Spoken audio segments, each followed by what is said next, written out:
Hello hi नमस्कार जय जगन्नाथ। मुझे स्वागत कर मोर यूट्यूब चैनल की। आज आम करमा माखन सागर रेसिपी। अधा साइड इटा के कुमड़ा पतर भी कहसन। तो चालून देखी ना माता माखन पतर की भल करी बाछी करी ताहा के टिके पानी दे करी सिझे दमा। नून टिके भी से सिझाबार थी दे दमा। आउ आमे इन माखन के छोट छोट करी काटी दमा। आउ जह्नी गुटे नमा आउ माखन फूल।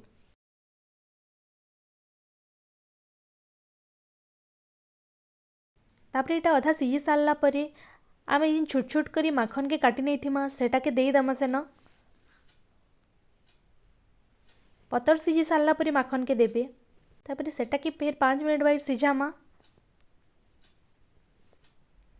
जह्नी के सेन नहीं सिझाबे। जह्नी के जो भाजला बेले सेन एका दे दमा। जेहेतु जह्नी सिझाली पूरा बिली जीवा। तापरे पतर आउ माखन दुईटा सिझी सारलान। तापरे काଣା करमा गुटे जगह के सेटा बाहर कर दमा। सबू छानी करी भल करी बाहर कर दमा।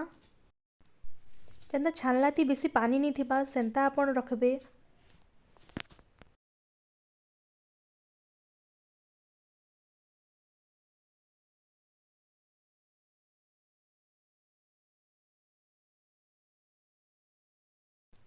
तापरे गुटे कढ़े नमा सेन तेल दे करी आमे जिन फास्ट फूल आउ जह्नी थिला से जह्नी के भल करी चोपा छड़े करी छोट छोट कर काटी दे रखी दमा। आउ फूल के भी बाछी दमा। तापरे आमे फुटना दे दमा सुरसो आउ मिर्चा। इन कच्चा मिर्चा नहीं देकर सुखा मिर्चा देले बेसी भल बा। तो कच्चा मिर्चा देले चाबी ही जीवा सेतिलाई सुखा मिर्चा दमा। तापरे आमे लहसुन टिके की खुली कर छोट छोट कर काटी देतमा सेटा पके देना। तापरे लहसुन के टिके भाजी दमा। लहसुन टिके कलर चेंज हो रेड ही सारबा से तक भाजमा ताके। ए लहसुन रो कलर चेंज होबा के लागला न।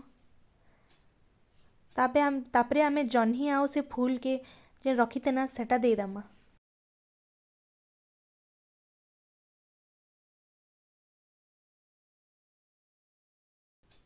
फूल तो सांग सांग बिली जीवा सेतिलाई फास्ट आमे जह्नी के दे दमा।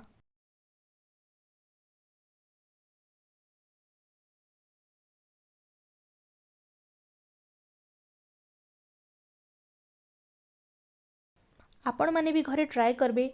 एटा तो बहुत इजी रेसिपी यार। आपणकर समस्तंकर घरे ई सागटा बना होथिबा।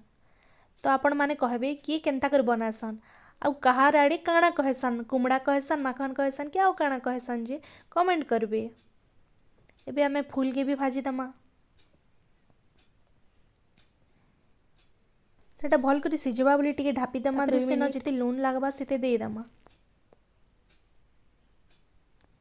तापरे देखुन भल करी सिझी सारला न। सिझी सारला परे आमे जेन छानी कर रखी तमा से साग के दे दमा। आर भल करी ताके टिके मिसई दमा। देखुन केते सुंदर देखा जाउछे। खाली साग के कली भी हिसी किंतु माखन जह्नी आउ फूल मिसाले बेसी भल लागसी।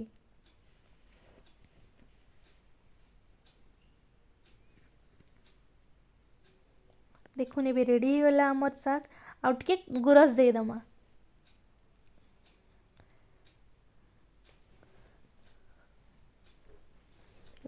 गुरस टिके दे दमा तापरे भल करी सबु की मिसई दमा।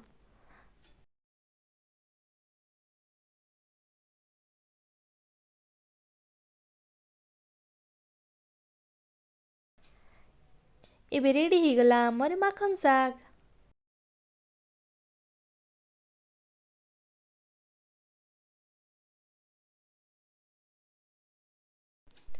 Thank you for watching. जिन मैंने नुआ अछन चैनल के सब्सक्राइब करने बे। Thank you.